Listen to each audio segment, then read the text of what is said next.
question for Mr. Kaczynski. On that day here in Newtown, as we started realizing what was happening, I know probably most of us thought of who we know that works in the building, what children we knew who might go to Sandy Hook, or what our connections might be, and worrying about those people. I'm someone, along with quite a few others, who found out later that day that I actually had a connection with the shooter's family, not with the shooter himself, but with his brother specifically.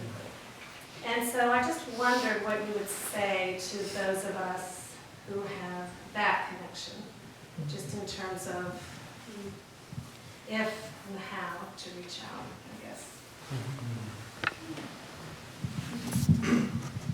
Yeah, that's a real tough one, because people in my position are very, we're sort of torn because you love your family member, but you hate what they've done. So you don't want to disown them, but you want to disown what they did, which is what most people remember them for.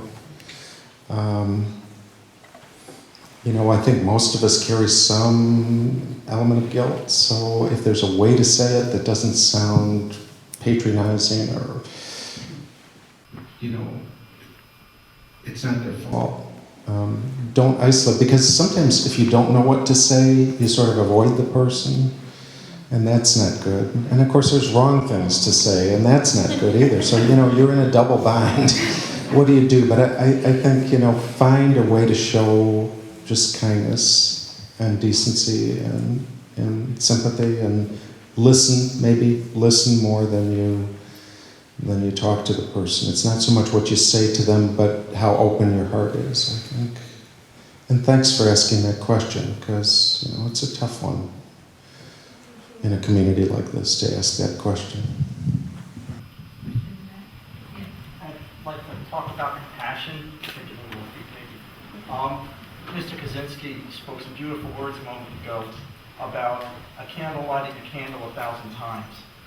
And I think that's a lot of what we in Newtown have started and want to see happen, to the point that we start to embrace the families who are directly affected by this.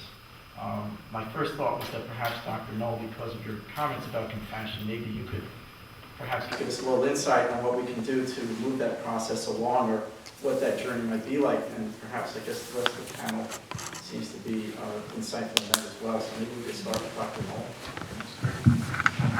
What a wonderful and powerful suggestion. I can tell you that in terms of community disasters and trying to get the community together, it varies with the community, but I think open invitations to things such as this, and then slowly building up the interest and seeing who will come, not forcing things too much, but having an open invitation and maybe a regular time that people can grow accustomed to. And it's the type of thing that, in my experience, takes a good deal of time before you build up a consensus. But then, of course, the effort's well worth it. So I would wonder about having an open venue invitation for just exactly what you have brought up, and then keeping at it.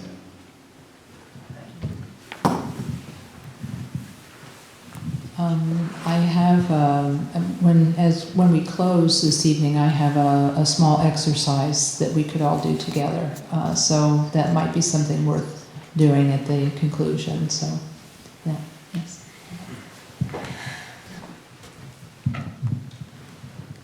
Indeed, we should reach out to Ryan and Peter Lanza. They didn't do it. And Ryan Lanza is reaching out to us, saying on Facebook, what are some things we can do to prevent these things from happening? Are parents spending more time with their kids? That's what he said.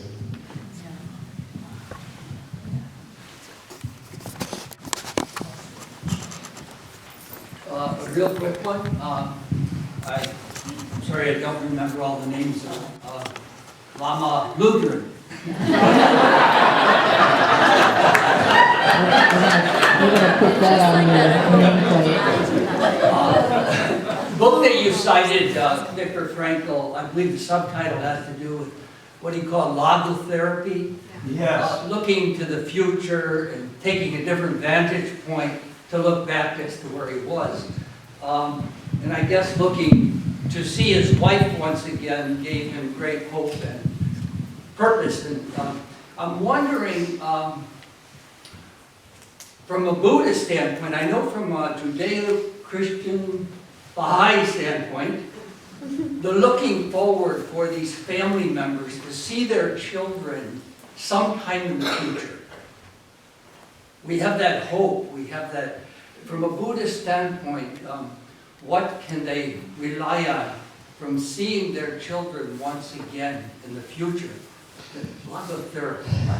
Well, this is an interesting question. In Buddhism, the focus on the whole religion is mind. And mind is uncreated. There's no creator God. And it's unborn. And therefore it's undying.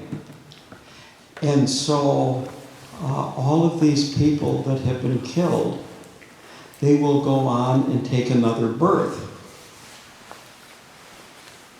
And so what you can do for them is we have what's called merit. You could call it good karma. In other words, anytime you do anything that is beneficial, any beneficial action of body, speech, and mind, Christians call it thought, word, and deed. My gosh, they're so similar. But anyway, anytime you do anything beneficial, you have created good karma. And that will, it's like a seed that later on will sprout, grow, and produce favorable circumstances and happiness. Now, these people that have been killed will be reborn. And you can dedicate any and all of this merit that you have accumulated from your good actions in the present, in the past, and in the future to those beings, and it will benefit them. You know, this is something that you can do. You cannot bring them back from the dead. You know, it's just not going to happen. But they're going to move on. They have no choice. And you can assist them by dedicating merit to them and saying prayers for them and so on and so forth. We're not helpless. The only place where freedom lies is in the present. You can't change the past. The future hasn't happened yet. We create the future in the present by our actions in the present. And it is in the present where you can either light a candle or curse the darkness. And so that's how I would approach that. And again, thank you for asking that question. I just wanted to say something about supporting families of victims. My brother was shot last summer. He was shopping with his daughter in a Best Buy in Tulsa, Oklahoma. There was a gang shooting outside, and one of the bullets hit my brother in the chest, and he died almost immediately.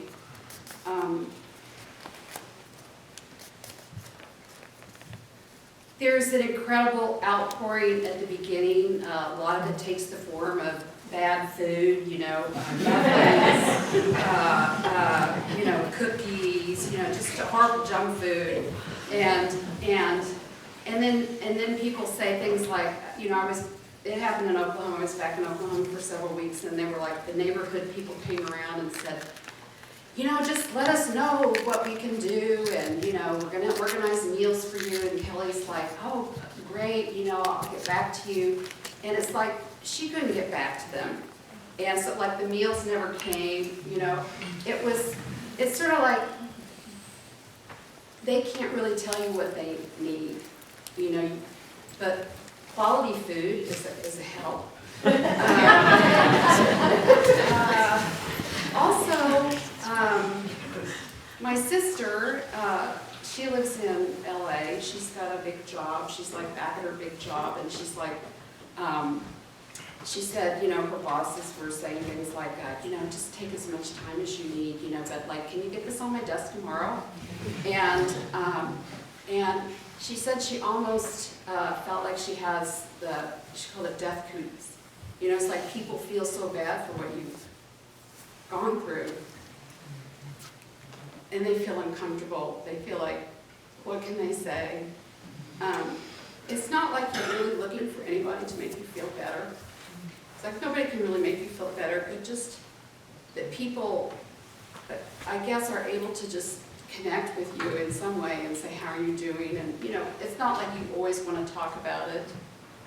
But, you know, they say, I'm sorry, thank you. You know, sometimes you are feeling better than at other times. You know, sometimes you want to talk about it, sometimes you don't. But just, you know, to be present for people, you know, wherever they're at. And you know, I'm kind of getting to this point, it's been 8 months now, and it's like people, it's like it's still very, you know, real and present for me, but it's like kind of the people around you, you know, they kind of forget, I think, what you're going through. I mean, I would say I'm not really the same person I was before. I'm more irritable, I'm more easily roused. It's just somebody, I think the psychiatrist said this, like, you know, heightened sensitivity to everything. And sometimes I wish that, you know, people I have dealings with were aware of that. You know, they don't or seem to be.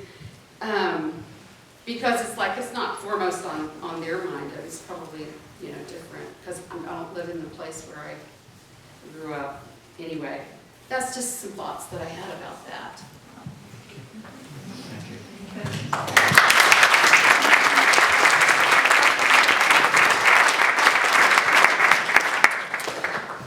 I have just a general question on Buddhism. I'm a teacher, a sixth grade teacher here in Newtown, and we recently completed a unit on world religions.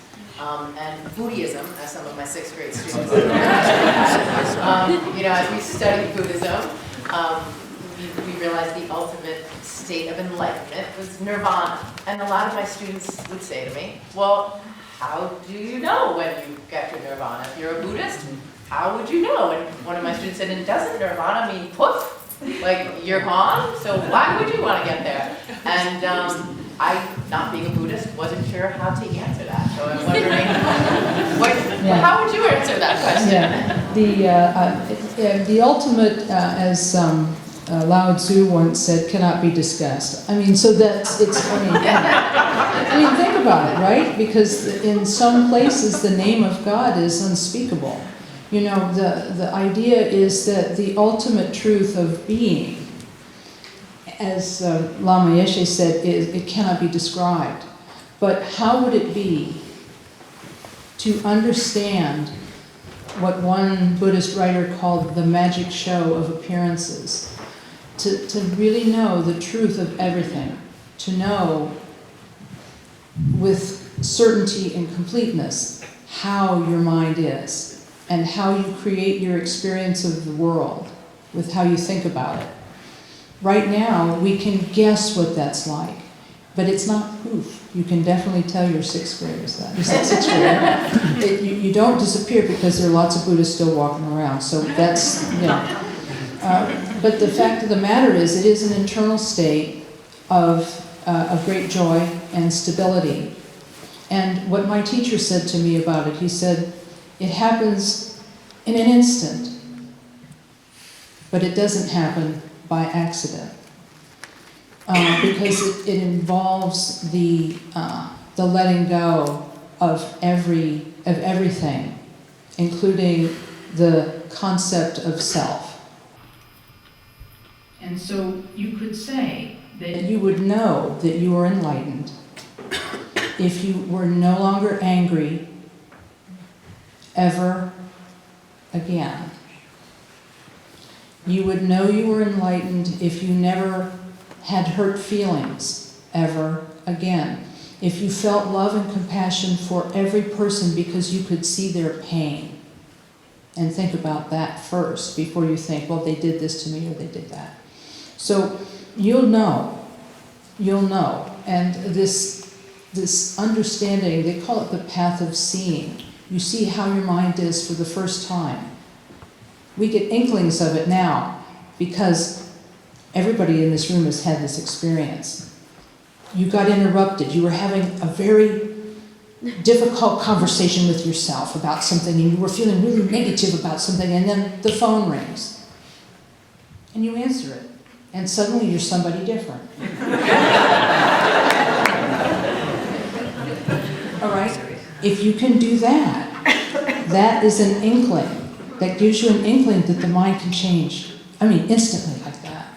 And so the key piece of meditation is to consciously do that again and again and again, coming back to what the Karmapa Lama said was your home. He said, spend some time with your home, your mind, every day. So I hope, but I really appreciate the Buddhism and the going foods. Better than a Naha band, a grunge band from the 90s. That was the other reference. What was it? I said the other reference was a grunge band from the 90s. I just want to mention we've left some flyers. We're in Woodstock, which is not too far away. If someone would like to hear more of this, there's going to be a workshop June 14th through 16th, and we're offering that program free of charge to anyone from Newtown. And there is like a fee for lodging or and meals, but we'd also comp that to anybody who's a victim family member. Again, it's June 14th to 16th, and Dr. Knoll and Lama Yeshe will be here, and we'll also have a panel of people who've been affected by violence. So please take that if you want more information. Our phone number's out there. You can give us a call too. So, you know, if there's something that you think is valuable about this approach, come join us and find out more.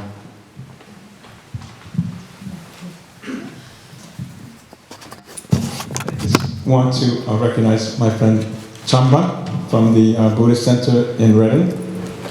And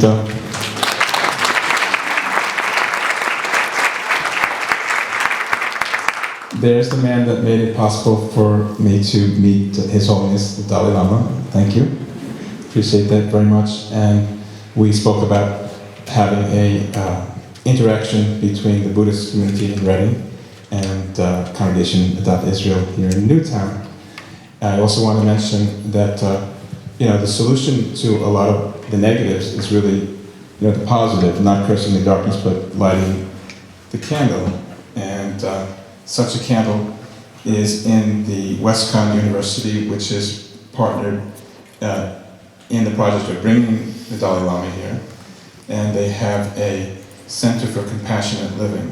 And there's a whole curriculum of living in a compassionate way.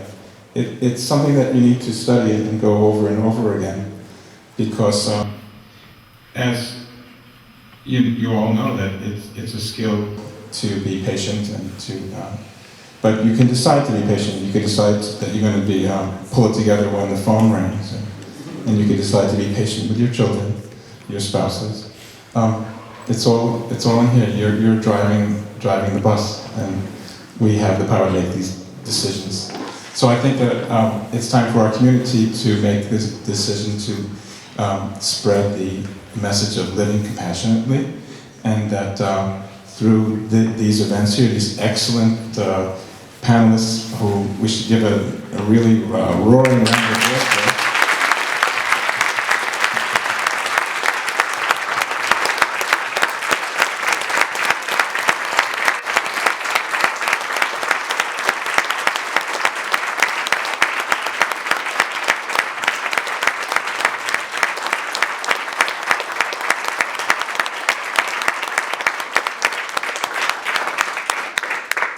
And I'd like to ask Catherine Corman to come for a special announcement. Catherine. First of all, I just wanted to say thank you to you for sharing your experience with us of what it's like to be a family member. And I wanted to let all of you know that on May 5th, we will be hosting another talk here in the sanctuary, which is really going to be speaking to exactly that, how to care for family members who have lost somebody to such violence. Rabbi Seth and Sherry Mandel, who will be coming to speak, they lost their 13-year-old son to a terrorist act in Israel in 2001. And they've committed their lives since then to taking care of families who have experienced trauma, violence, terrorism. And they're going to be speaking to exactly the kinds of things that you were mentioning about what do you say, what don't you say, how do you hang in there for the long haul of taking care of our community. How do we build the resilience amongst the whole community to continue that caretaking over not just the first few months and all the bad cookies and teddy bears, but through the long haul of grieving and rebuilding resilience and trust and recovery. So that will be Sunday, May 5th, in the afternoon, probably 3 o'clock. I'm not quite sure, but you'll see announcements in the paper. Thank you. There's also a sign-in list, so, and also I want to, where's Scott? Where are you? Scott Wolfman? Yeah. Let's give it up for Scott Wolfman. He made it happen. Thank you, Scott.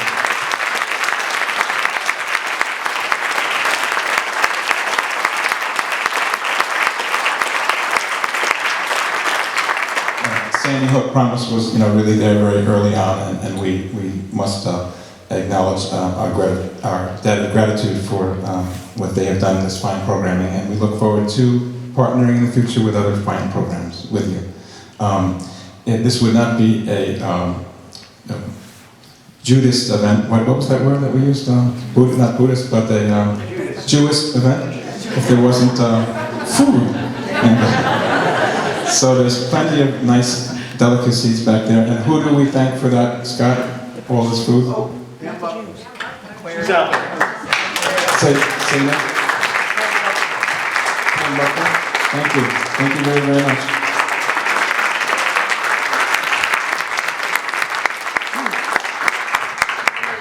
Kind of after the fact, but I'm a teacher. I've also experienced some extreme personal tragedy. But I happen to have 3 students, 3 brothers. I'm a private learning specialist and a holistic teacher. And I have 3 students here at Sandy Hook who were there the day of the massacre who survived. And I worked with them before this happened and spoke to Dad as it was happening, and afterward came back. And while all this was going on, I remember asking myself, what can I do? Just like the rest of the world. And I want to offer something to you as a community of extraordinary love. And I said this to the family and to those who I know who've had children who passed. But I just know in my soul that immeasurable good is going to come out of Newtown. Immeasurable good that you cannot even begin to fathom. I just know. And I want to just put this out there to you, because when I thought about what I could do, initially I was going to start a nonprofit, and I was going to try to bring mental health people and people who were in the law enforcement and people who were educators and moms and families together to find out how we, as our first children's experience in life, can make it the best possible experience it can be without a lot of bureaucracy getting involved. Because I know that my background is in special ed and regular ed and so forth and so on, and I know that the bureaucracy of the school and so forth and so on gets in the way of a lot of things, which is why I work by myself. But when it really came down to it, I said to myself, I am one. And I can make one significant change. What is it that I can offer from myself? And I think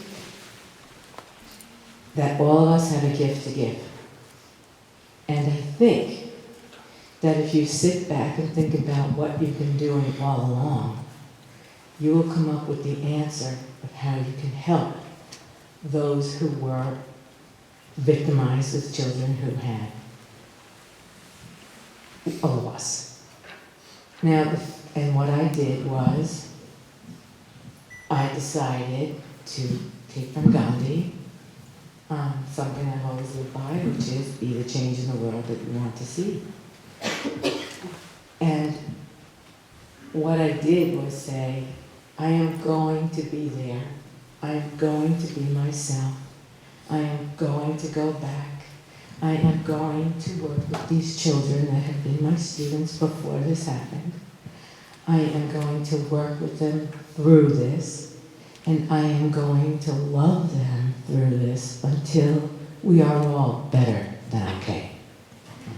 And the only thing I can do is show up as myself and be the best teacher, holistic teacher, that I can be, and use my skills to design their special programs. I do with every child that I work with. I design a special program for them. And I am using my talents to create a special kind of healing environment for them that has to do with their academics, but it is my gift, and it is what I can do. I can't be there for everybody, but I can be there for this family, and I can be just me. And I have that to give. I don't know, I mean, you might be accountants, you might be lawyers, you might be, I don't know what you do for a living. But there is some way, just by being yourself, that you can be there for your community. And I just want to say that I am very, very, very privileged to have been part of it that I have been, and that I can continue to be the part that I have been. And I do want to add one other thing. You mentioned that you knew the brother, or had some kind of connection with with Adam's family. And when you don't know what to say to someone, and I have been in that position many times, I just say that I don't know what to say. I know, I have said many times, I can't imagine how you are hurting, but I want you to know that I'm here. That's all you have to say. If they just know someone's there, because you don't want them to isolate. And I that's all I wanted to say. I just wanted to just throw that out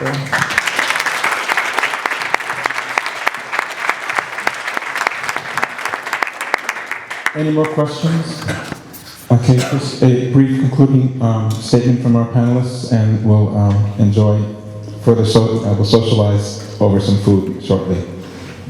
Was there a culminating activity that you wanted to try? We were thinking about it. Are you okay with that? Are you? Yeah. Okay. Thanks. The brief meditation, and it will be brief, is it's called Developing Love, a meditation practice from His Holiness the Dalai Lama. The Dalai Lama was asked, how can we address the problems in our world? How can we address the many, many difficulties that are in our world? The inequality. How can we protect the earth? How can we take care and nurture our children? How can we help the people who are oppressed in the world, and how can we bring deep spirituality to everyone? And he said that all of these can be resolved by the very last one. If we can bring meaning, love, and true compassion in our hearts, then our children will be cared for and nurtured. We will care for the earth. We will take care of those who have not.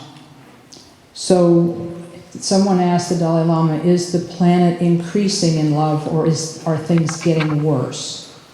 And he said, no, my experience leads me to believe that love is increasing in this world. He shared a simple practice that will increase love and compassion in the world, and he asked everyone to share it as widely as possible.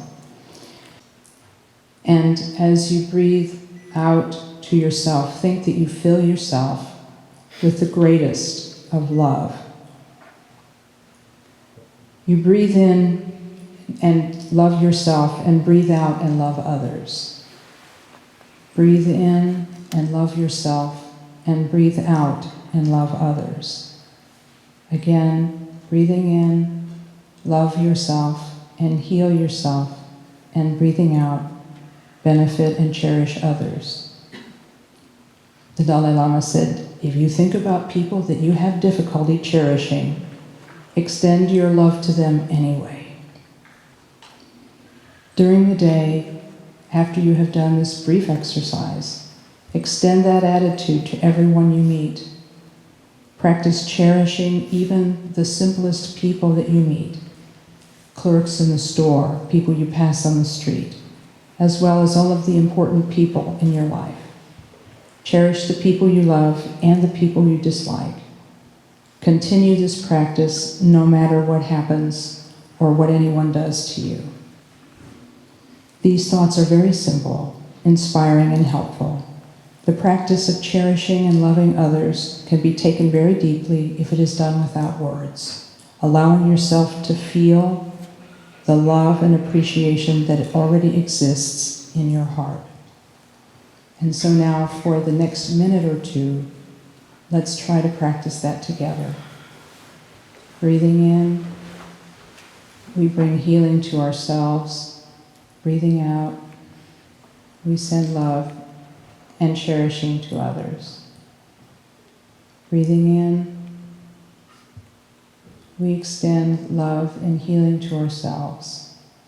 And breathing out, we extend love to others. In breath, caring for oneself. Out breath, extending love to everyone in the world. Let's practice for just a moment.